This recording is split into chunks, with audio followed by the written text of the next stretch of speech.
घर घरमा शिक्षा हाम्रो निःशुल्क कक्षा सञ्चालन गरेको 150 जना बच्चाले भविष्य के छ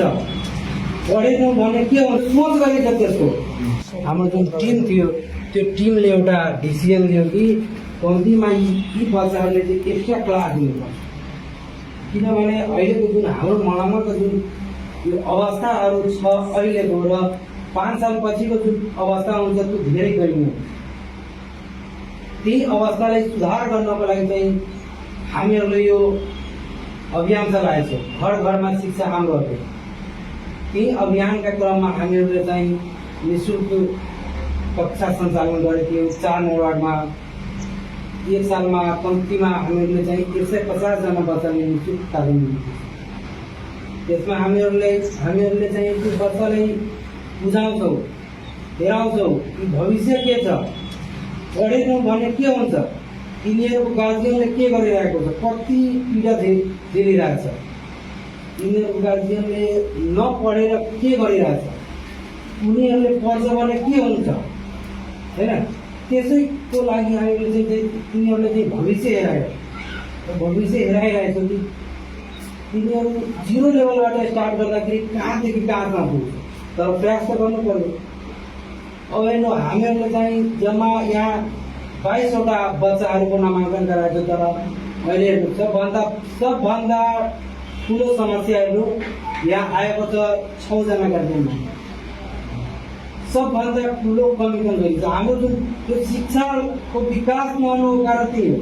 भन्छ नि मान्छे कि म गरिब छु मेरो त्यो विकासै हुँदैन त्यो सोच गरेको त्यसको हाम्रो समाजमा यस्तो पनि छ जसलाई सरले सहयोग गरिदिनु भयो अहिले सरले भन्नु थियो कि यस्तो बच्चा पनि थियो सर कहाँ जसको घरमा आज खान्थ्यो भोलिको लागि सोच्नु पर्थ्यो त्यस्तो बच्चालाई सरले आफ्नो अथक प्रयास र मेहनत गरेर अमेरिकामा अस्ट्रेलियामा कसैलाई इन्जिनियर बनाइदिएछ कसैलाई डक्टर बनाइदिएछ त्यसको लागि म फेरि सरलाई धन्यवाद दिन चाहन्छु हैन त्यस्तो सराहनीय काम गर्नुभएको छ सरले र हामीहरूको जुन मेहनत यो त्यो मेहनतलाई ध्यानकर्षण गरेर सरले हामीहरूलाई सम्पर्क गरेर अनि हामीहरू पनि त्यसमा हातौँमालो गरेर यस यो अभियानलाई अगाडि बढाउन चाहन्छौँ जो पुवर फ्यामिलीहरू छ हाम्रो समाजमा जो बच्चाहरू छ राम्रो तर घरको प्रबन्धले गर्दाखेरि त्यो अगाडि बढिरहेको छैन त्यसको विकास भइरहेको छैन तिनीहरूको लागि चाहिँ सरले एउटा हामीहरूलाई सहयोग गर्नुभएको छ यो त हामीहरूको लागि एउटा अपर्च्युनिटी हो तर हेर्नु यही समाजको बच्चाहरू छ यही मनाङको बच्चाहरू छ गार्जियनलाई अवकाश यहाँ 6 जनाको गार्जियन आएछ तर हेर्नु कम्तीमा भोटिङ राइट गर्दा पनि कम्तीमा 13 जना 11-12 जना चाहियो तर यहाँ भोटिङ गर्दा पनि यहाँ त्यो सङ्ख्या पुगिरहेको छ अब 22 जना गार्जियनमा कम्तीमा 12 जना आउनु पर्ने कम्तीमा तब पनि हामीहरूले कुनै निर्णय लिन्थ्यौँ कुनै गार्जियन त यस्तो छ कि हामीहरूलाई पनि थाहा छैन कुन गार्जियन छ कसैको रिक्वेस्टमा कसै तिनीहरूको समस्या हेरेर तिनीहरूको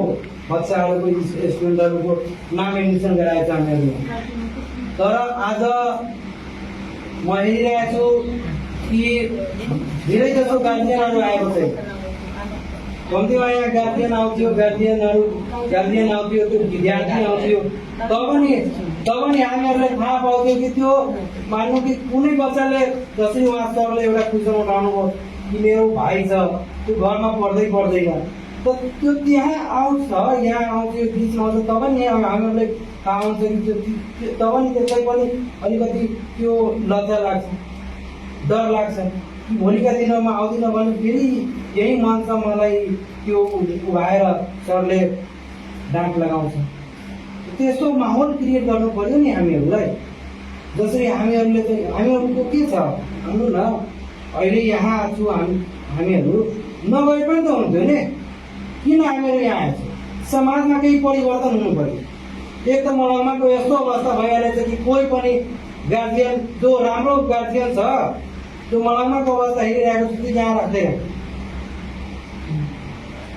म चाहिँ सरकारी स्कुलबाट पढेर आएको छु। त्यो बेलामा जुन म 2038 सालमा म सिकेँ, त्यो बेलामा सरकारी स्कुलमा पनि 50वटा 70वटा बच्चाहरू होस्टलमा बस्थ्यो। बोर्डिङ स्कुलमा त पुरै नगर्नु, कति बच्चा हुन्थ्यो मलङ्गामा। अहिले मलङ्गाको अवस्था हेर्नु, पुलसले बच्चाहरू, अहिले यत्रो सानो बच्चाहरू चाहिँ लाभ औषधको कारणले गर्दाखेरि त्यसको भविष्य खराब भयो, मलङ्गाको भविष्य खराब भयो। त्यही सुधार्नको लागि हामीहरूलाई चाहिँ शिक्षा सबभन्दा पहिला कुनै पनि सिस्टम ठाउँलाई सुधार्नको लागि शिक्षामा परिवर्तन गर्नुपर्छ। शिक्षामा सुधार हुँदैन भने कुनै पनि ठाउँको परिवर्तन हुन सक्दैन, त्यो असम्भव छ। यो कुरा यहाँको नगरपालिकामा बस्ने जनताहरूलाई थाहै छैन। त्यो त अन्धकारमा बसिरहेको छ। मेरो बच्चाहरू कसरी भविष्य यहाँ त्यो एउटै किनेरकै मुद्दा हुन्छ, विकासै भइरहेको छैन। यही भयो, अरे बाबा विकास भइरहेको छैन, होला भएन, हुन्छ गर्छ, तर हामीहरूले अहिले के गरिरहेछौँ? अहिलेको जुन अवस्था छ नि, हामीहरूको जुन पुस्ता थियो, हामीहरूको पछिको जुन पुस्ता छ, त्यो धेरै त्यो अहिले बर्बाद भएछ। अहिले यो जुन हामीहरूले जुन भन्छ नि, अहिलेको जुन अवस्था छ, एउटा म इक्जाम्पल दिन चाहन्छु। भन्दाखेरि यो मलङ्गाको अवस्था चाहिँ एउटा HIV एड्स भन्छ नि, HIV एड्स त्यस्तो भइहालेछ के, संक्रमण बढ्दै गइरहेछ र यसलाई हामीहरूले सखाप पार्न सक्दैन। तर यसलाई रोकथाम गर्नको लागि हामीहरूले यस्तो अभियान कि अगाडि कसैलाई त्यो संक्रमण नहोस्, त्यसको लागि हामीहरूले यो जुन यहाँ जति पनि गार्जियनहरू आएछ त्यसै पनि म धन्यवाद दिन चाहन्छु। र जो आएको छैन होला, कुनै व्यस्तको कारणले नआए होला, तर आउनुपर्ने थियो, उहाँलाई पनि धन्यवाद दिन चाहन्छु र सरलाई पनि धन्यवाद दिन चाहन्छु कि हाम्रो यो अभियान छ त्यसलाई सफल पार्नको लागि सरले चाहिँ सहयोग गर्नुभयो होइन। हामीहरूले के गर्नुपर्छ भन्दाखेरि बच्चाहरू जुन हेर्नु, पहिलाको अवस्था यहाँ पहिला जुन बच्चाहरू पढ्थ्यो र यहाँ जुन बच्चाहरू पढिरहेछ, त्यो बच्चामा त्यो गाइडलाइन्स गर्नु क्या, त्यो बच्चा कहाँ गइरहेछ? पहिला पढ्थ्यो त्यसको अवस्था के थियो, यहाँबाट पढिरहेछ यहाँको अवस्था के छ, बच्चामा इम्प्लिमेन्ट भइरहेछ कि छैन? कम्तीमा हप्तामा छैन भने 2 हप्तामा एकचोटि पनि स्कुलमा आउनु र सरसँग सोध्नु कि सर हाम्रो बच्चाको कति प्रगति भएको छ, के गर्नुपर्छ, कहाँ कमी कमजोरी छ। त्यति त जागरुक हुनु पर्यो नि गार्जियनमा। गार्जियनमा जब जागरुक हुँदैन भने मात्रै भन्नु पढेकै छैन। अरे बाबा पढेको छैन भने कम्तीमा बच्चालाई त डर त हुनु पर्यो नि कि म स्कुलमा जान्छु त मेरो गार्जियन आउँछ, सरसँग सोध्छ, तपाईँ पढ्नु भएको छैन, सर त पढाउँछ नि, म्याम त पढाउँछ, मिस त पढाउँछ, उनीहरूलाई त थाहा छ तपाईँको बच्चाको अवस्था कस्तो छ। उनीहरूले त भन्छ यहाँ यसको अवस्था राम्रो छैन, यो पढेर आउँदैन, होमवर्क बनाएर आउँदैन, तर त्यसले त्यो पनि हेरेर डराउँछ। घरमा गएर कम्तीमा त्यसमा सुधार आउँछ। त्यस्तो त हुनु पर्यो नि गार्जियनमा। आज मान्नु यहाँ यता हामीहरूको जुन यो अभियान चलिरहेको थियो, आज फर्स्ट हामीहरूको जुन सरहरूबाट गार्जियनबाट आज फर्स्ट इन्स्ट्रक्सन। त्यसको लागि हामीहरूले के गर्नुपर्छ भन्दाखेरि जुन हामीहरूले अभियान चलाएछौँ, जुन कार्यक्रम चलाएछौँ, जुन यो हामीहरूले पनि सहयोग गरेको, सरले पनि सहयोग गरेको छ, गार्जियनहरूले पनि सहयोग गर्नुपर्ने कि मेरो बच्चा कसरी अगाडि बढ्छ। हामीहरूलाई पनि त गर्व हुन्छ नि कि हामीहरूले जुन बच्चाको नामाङ्कन गराएको थियो त्यो बच्चा अहिलेको समयमा पछि गएर हामीहरूलाई पनि गर्व हुन्छ कि त्यो बच्चा कोही डक्टर बनिहालेछ, कोही इन्जिनियर बनिहालेछ। त्यस्तो पनि त हुनु पर्यो नि। जब हामीहरू सबैजनाले मिलेर हातोमालो गर्दैनौँ भने यो अभियान र यो ठाउँलाई हामीले बनाउन सक्दैन। हाम्रो एउटा कहावत छ, अपन घर अपने बना,